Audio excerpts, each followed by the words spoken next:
Sometimes this weight creeps in, this overwhelming heaviness that feels like too much to bear. It's not constant, but when it hits, it's like the walls are closing in. And the strangest part is, I don't feel like I can tell anyone.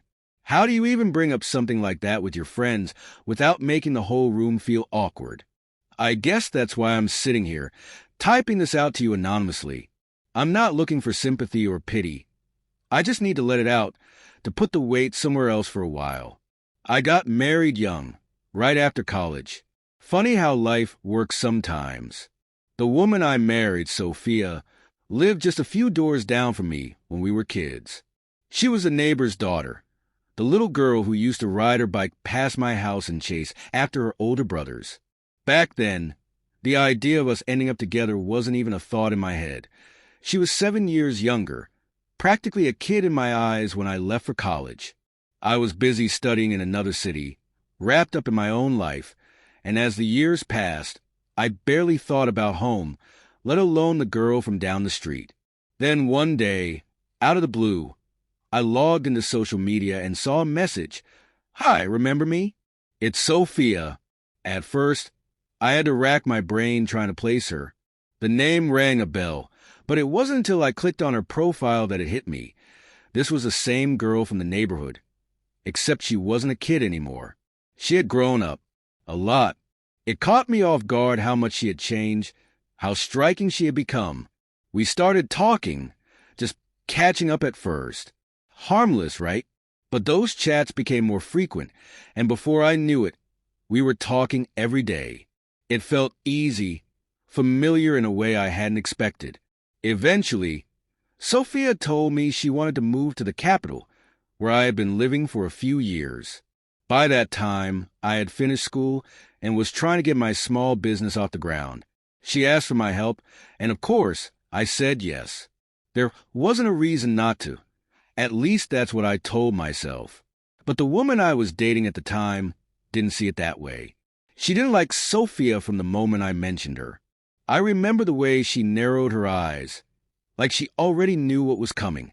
"Keep an eye on her," she said. "She's the type to slide into your life and take whatever she wants without hesitation." I laughed it off. It felt ridiculous at the time. Sophia was just an old neighbor, someone I was helping out. But my girlfriend's words stuck with me in the back of my mind. Looking back, maybe I should have listened more closely. Because, well, fast forward, and here I am, married to Sophia with a kid of our own.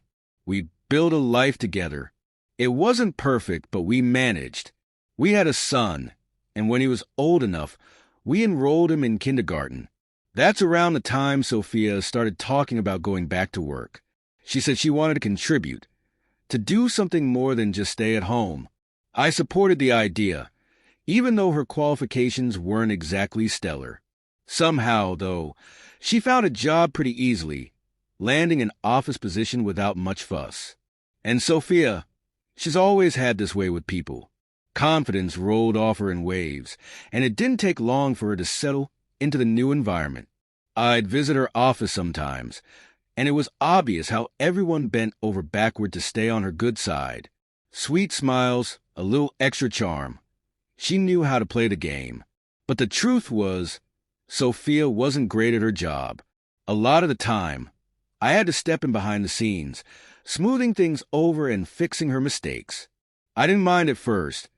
I told myself it was just part of being a supportive husband. Then everything changed. One evening, I sat down at her computer. I wasn't snooping. I had been trying to troubleshoot something for her. But the screen lit up with an open chat, and what I saw floored me. Sophia had been messaging my secretary. That woman was a gossip, someone who thrived on drama, and Sophia had given her plenty to talk about. In the messages, she spilled everything, every little detail about her affair with one of the new programmers at her office. The guy was younger than me, and it didn't take much to figure out why she was drawn to him. He was the type that stood out in a crowd. Sharp features, charming smile, the kind of good-looking that's annoyingly obvious. I sat there staring at the screen, reading and rereading the words until they blurred. I felt sick, like someone had punched me in the gut. I loved Sophia. There was no doubt about that.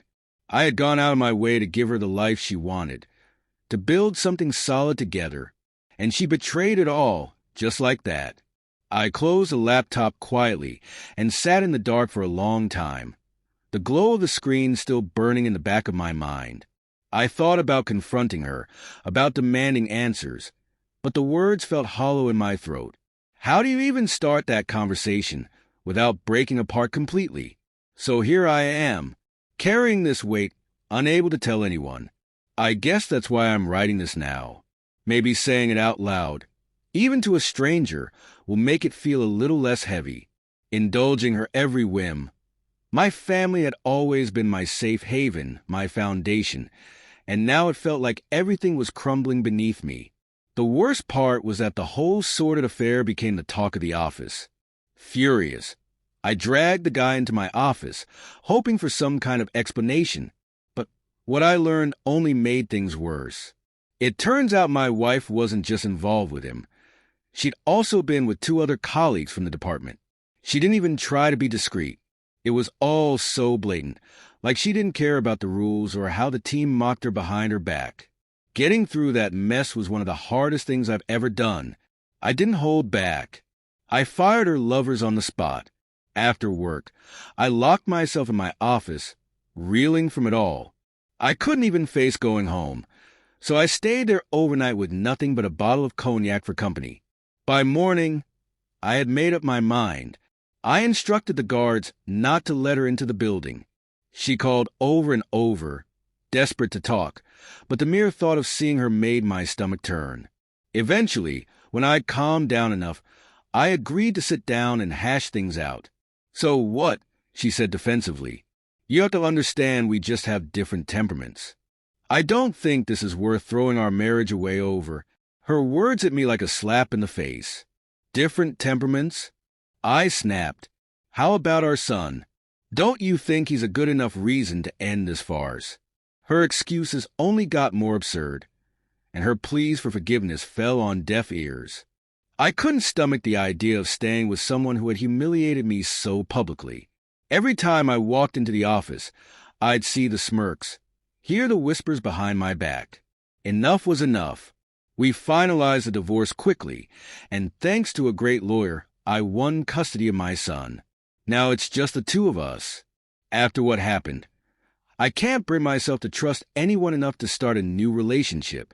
As for my ex, well, thanks to some candid recommendations on my part, she couldn't land a job anywhere.